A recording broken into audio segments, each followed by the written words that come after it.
Hi, I'm Lou with another episode of My Car Story, and today, well, we're seeing some AMC legendary stuff if you're an American Motors Corporation fan.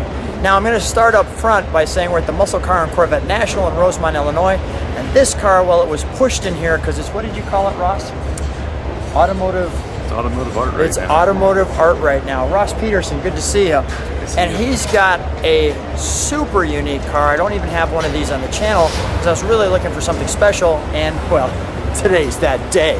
So, Ross, share with me what make, year, and model do we have? So this is a 1974 American Motors Matador X, and 1974 was the introduction of the two-door coupe body style that further went on in the year to race with Bobby Allison as the number 16.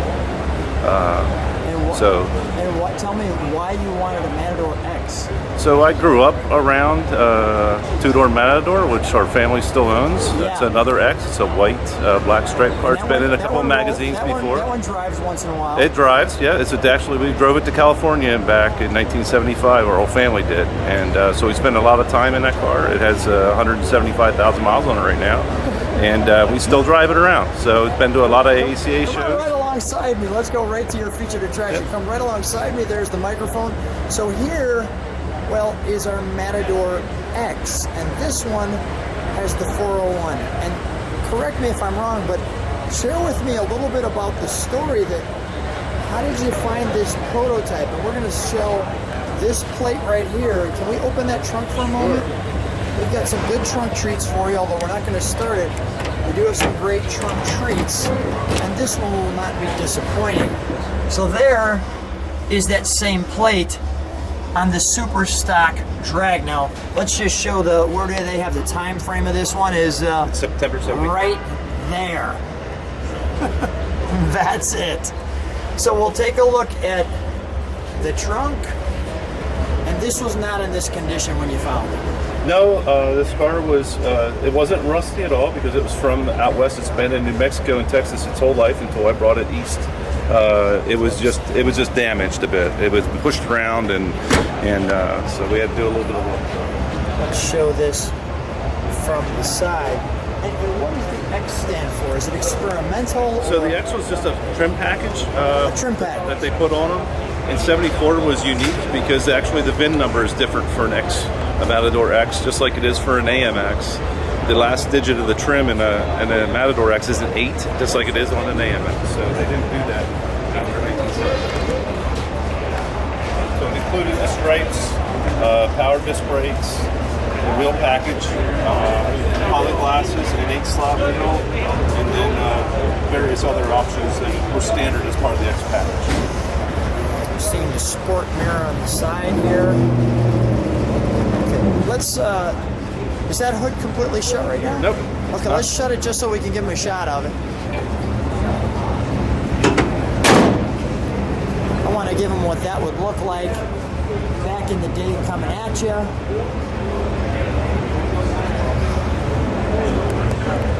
And let's take a look under the hood. Now again, this does it have any, it has fluids in it. Yes, but, it's all serviced. Okay, yeah. It's all serviced. Yeah, but I didn't want to fire it to bring it here because then they make you pull fuel out of it. And got it. Just at the last minute, so it's just normally to go. So. Understand. So now, quite the interesting... So the hood latch system was started a little bit earlier on, but this is much wider. This car is the widest. This actually is the widest hood they ever built. It's 5'9" by 5'9". It's you can't get it in the back of a pickup truck.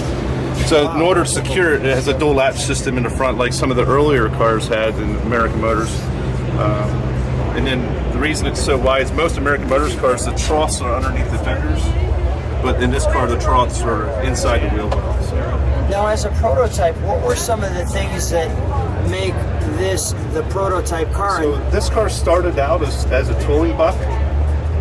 It was all the sheet metal was stamped, and as they put it together to set up the tooling in the manufacturing area, there was a lot of times it didn't work, so they had to re-drill it apart. So if you look here, you can see how many times this has been welded and re-welded and welded again and then brazed. There's actually brazing in here to to attach some of the features of it back together again because it had to be corrected as it went. Normally you only see 5 or 6 spot welds in this whole area, and it's the whole car is like that everywhere where you go. There's some other unique features. I know you probably can't see it on your video, or maybe you can, but you can see that wiper motor.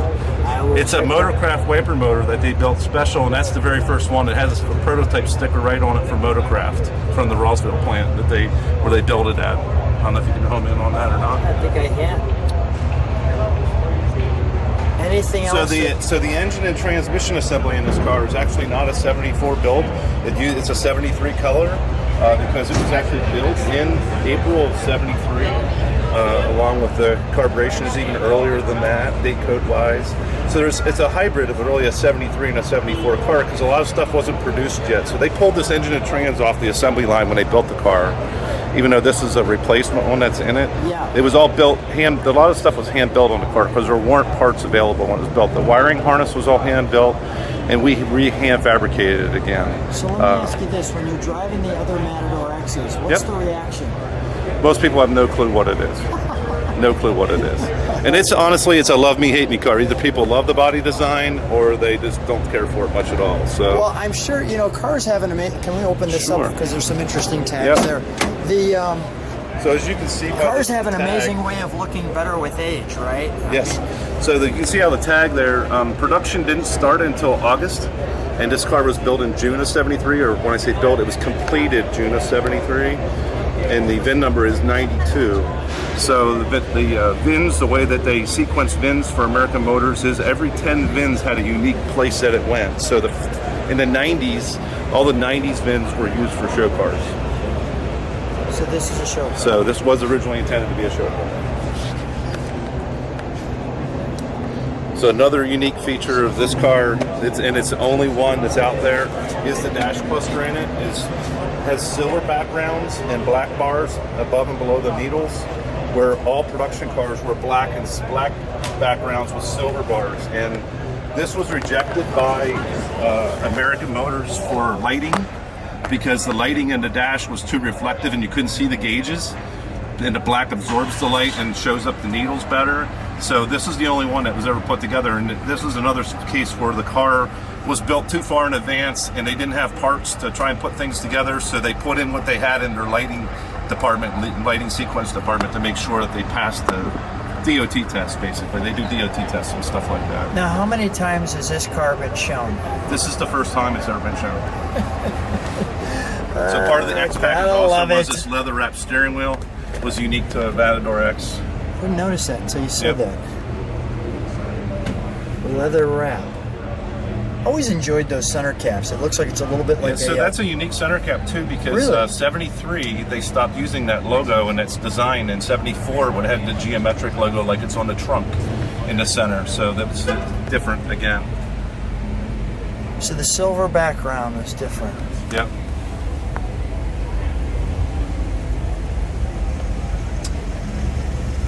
Well, I waited a long time for a Matador, and this is really the right one to start that little moment. So about the only options this car has, other than what came with an X, is it has air conditioning and intermittent wipers and a clock. It's actually very low optioned, and that's because there wasn't anything available. Normally, a show car has everything on it. This doesn't have tilt wheel. It doesn't have an AM/FM or an AM/FM 8-track in it.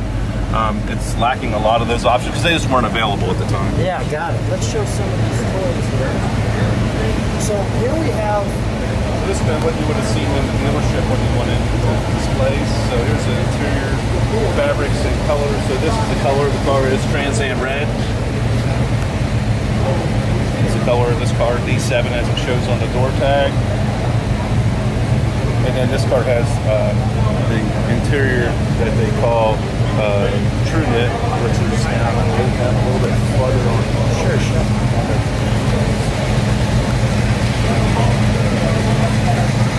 So that very top one up there is True Knit up there. That's the color. That's the interior. Notice we got the Matador, Javelin, Master, Hornet, Gremlin. So when they used the red, white striped paint scheme as their moniker for all sales. That's why they tried to make all the sales cars were always put together to match the displays. So brochures all had a red, white striped car in them, along with all the dealer displays all had red, white striped cars. Now, is this possibly your car? So it isn't, because this car has a tan interior, and there's a lot of debate back and forth on that. If they change the interior? Yeah. There's some things that are unusual about that car compared to this car here. So, Gotcha. Matador Rome, the Matador X, the Matador two-door, four-door, and four-door station wagon. So they were really highlighting the Cassini a lot too in '74, which was their first designer, or not for the Matador. They used a designer in the Pierre Cardin cars That's for the him. Javelin. That's him right there. That's Cassini there with the Matador. There's also a 4,000-mile Cassini in my care right now that has 4,400 original miles on it. And along with that's one of the other coupes that I do have. Two-door coupes I do have. Share with me what this is. So this was on top of the car. Would have been, I got little cushions on here. So this was a dealer display that was put on top of the car, and they had different campaigns that they did. How did you find this? I got that from a friend that had a lot of displays, and just passed away recently. And they had a sale at his place, and they sold off all the '74 stuff, or all the AMC stuff that they had. So this is one of the items that had the same. I had the frame and all the monitors that go in it, all the cards that go inside it. So. Well, Ross, we'll step over here because we got this car behind us. What a step right here as the Cougars roll by. What a fun car, and what a unique car, and I'm just blown away by the originality of this car. Thanks so much for coming to the show, thanks for letting me video, and thanks for being on my car story. Thank you, and thanks to all my family and friends, Steve and Bethany and my wife, for making it all happen.